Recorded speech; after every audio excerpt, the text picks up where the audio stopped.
Planning determines how land can be used and where aspects like residential neighborhoods, commercial premises, services, and green areas can be located. All land in Iceland is subject to mandatory planning. Planning is carried out in several tiers. The top tier is the national plan, which is an overall policy for all municipalities in the country.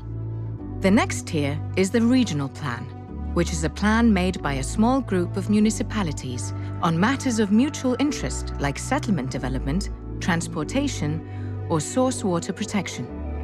Next is a municipal plan where a single municipality sets rules for land use, settlement structure, and nature conservation. Under the municipal plan comes the divisional plan, which is made for a delimited area and sets rules for the execution of settlement and environment planning. In Reykjavik, many older divisional plans have become outdated.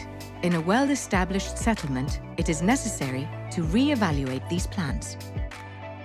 A neighborhood plan is a divisional plan for an established settlement, where the municipal plan's objective of